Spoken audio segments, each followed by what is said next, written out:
How's it going, guys? This is Ideas of Ice and Fire, and this is my Q&A for Game of Thrones Season 7, Episode 2, Stormborn. Now, these questions were collected from Facebook, Twitter, and YouTube. Now, the first question is, the Archmaester said to Sam about curing grayscale, "That technique is forbidden because it's too dangerous.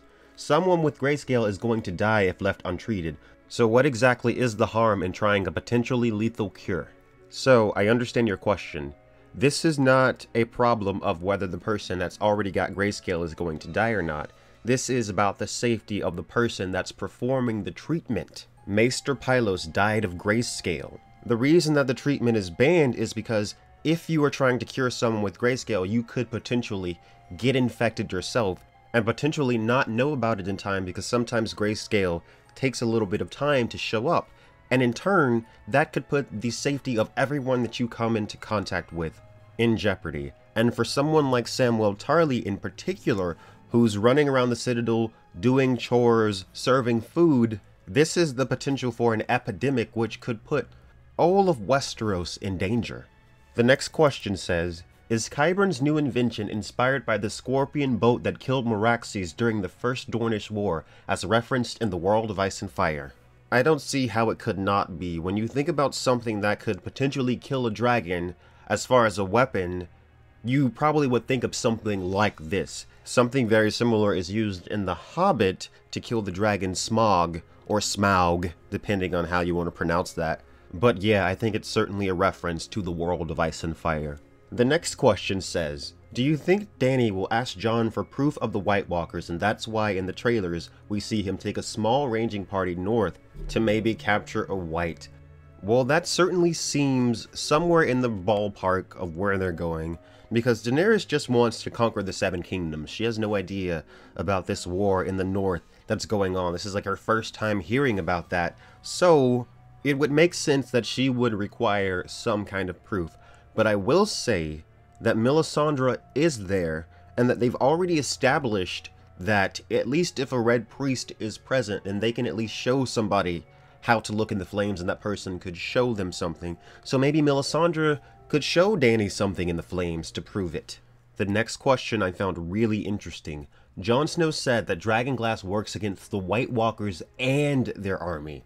This seems to be big news, right? I think so, yeah, because before, I think most of us were under the understanding or under the impression that Dragonglass and Valyrian Steel worked on White Walkers. That was like their bane. But as far as the whites, the zombies essentially, you needed to hack them into pieces or use fire. That's why Daenerys' dragons are so important. But if Dragonglass can kill whites in the show as well, then I think that is gigantic news. And I don't think it's true in the book, but definitely here, Jon Snow seems to believe that Dragonglass is effective against the whites.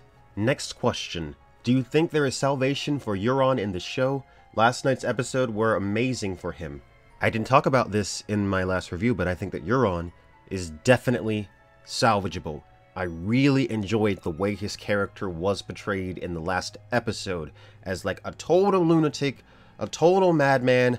I very much enjoyed seeing him crash into their ship with the silence and just start hacking people up with the axe and just start wreaking havoc, laughing and smiling like a maniac. I very much enjoyed that. Still different from the book version. Looks like they've combined him with Victarion a little bit, but I'm definitely enjoying this character a lot more. Now the next question says, do you think you turned some people off with the way you were talking in the beginning of your last Game of Thrones review?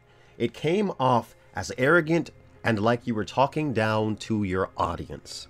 Alright, look guys, the nature of having a strong opinion on the internet is that you're gonna piss off some people.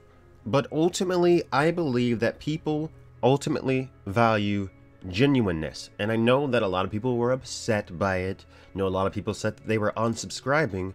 But the fact of the matter is, I didn't lose any subscribers from that video. In fact, I gained more subscribers on that day than I normally do on a normal day. So I think that if you were really offended by what I said, if it hurt you so much, then maybe you should unsubscribe. That this is not necessarily the channel for you, which is fine because there are so many other channels. And also, winter is here, and we don't got time for weak motherfuckers. Only the strongest survive the long night. So if you're strong and you can handle this shit, then stay subscribed. But if you're not, then the weak die in the winter. We don't need any summer children. We don't need any green boys. And the last question, which I totally missed this, and it was shocking to me because I made a big deal about this last year. Why does Randyll Tarly not care about Heartsbane? Now, if you remember last season, Sam stole the ancestral sword, and right before that he told Randyll Tarly where he was going. And, like, I have no idea why Randyll Tarly has not went to Old Town and looked for Samwell and tried to find his sword. Like, it's ridiculous to me, and everyone knows his name at the Citadel. Like, he's not going by an alias or anything. So, I'm very curious as to why Randyll seems to not care at all about his ancestral Valyrian sword.